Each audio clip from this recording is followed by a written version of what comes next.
Ça nous dit, Vayehav Yaakov et Rachel, Vayomer Evodcha Sheva Shanim, Berachel Bitra Ktana. Yaakov a aimé Rachel et il a demandé donc sa main à son père à Lavan et il lui dit la chose suivante, je vais travailler pour toi pendant 7 ans pour payer la dot.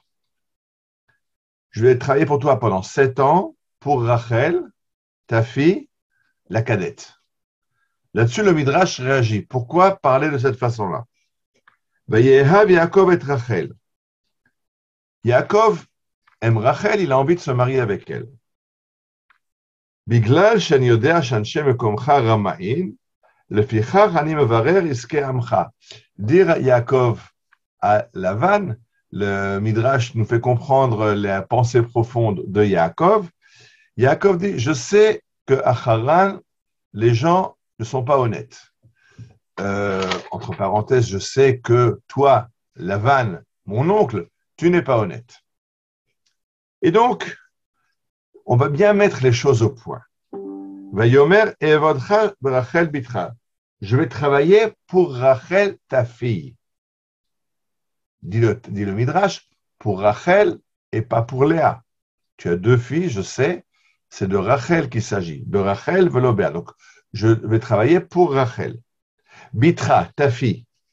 Shelo tavi acheret minashuk.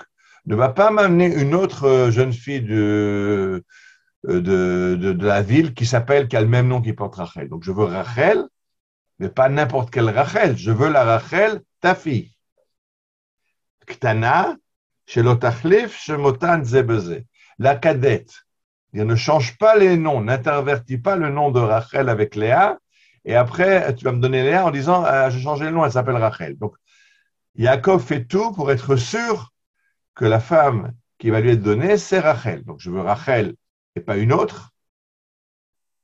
Je veux que ce soit ta fille et pas une Rachel n'importe qui. Et la petite, pas que tu changes son nom avec Léa. ואפילו אתה נותן את הרשע בחמור של חרשים, אין זה מועיל. Et dit le Midrash, même si tu prends un rachat, tu prends un méchant, et tu le cloues au pilori. Le pilori, c'est 2 blocs de bois avec un trou pour la tête et que les mains, on mettait comme ça les gens au pilori, ils étaient coincés. Il ne peut pas bouger. Il ne peut pas bouger la tête, il ne peut pas bouger les pieds, les mains, il est entièrement coincé. Dit le Midrash, même si tu mets un rachat au pilori, tu prends quelqu'un de mauvais, tu le coinces complètement, il trouvera le moyen de te tromper. Alors, Yaakov a tout fait pour ne pas être trompé par Esav, Rachel ta fille cadette, et malgré ça, le jour du mariage, il se rend compte que Lavan lui a donné Léa. Le Rav Noam Perel explique ce midrash de la façon suivante.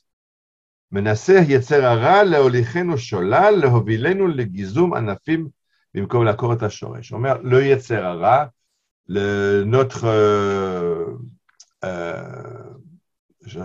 tmimout, je cherche un peu mes mots en français, on est des fois un petit peu simpliste et on s'attaque aux raisons apparentes au lieu de trouver les causes profondes et de régler les problèmes.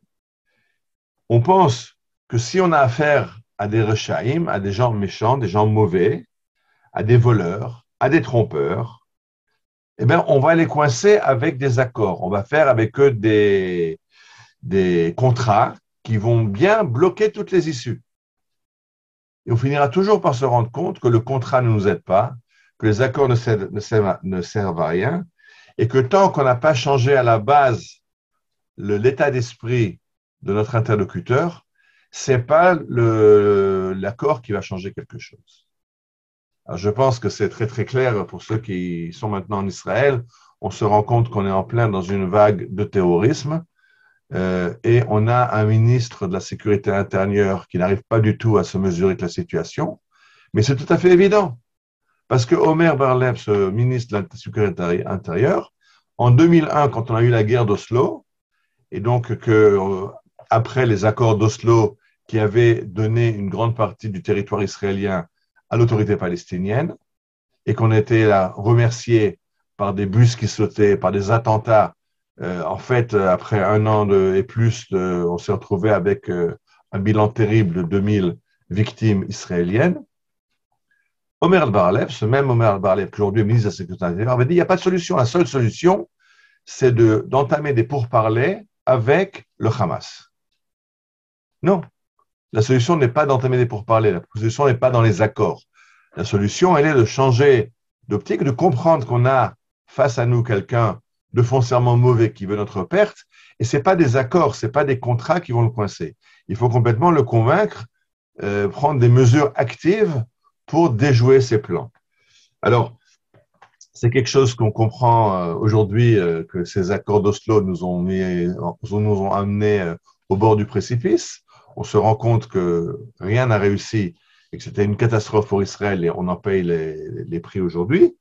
Et je dis, on étudie la Torah, la paracha. Pourquoi est-ce que nos chachamim nous ont demandé d'étudier chaque Shabbat la paracha, ce chapitre de la Torah? Parce que, disent chachamim, Maaseh Avot Siman Lebanim. Ce qui s'est passé avec les pères, ça t'indiquera comment te conduire parce que tu répètes la même histoire au niveau d'un peuple.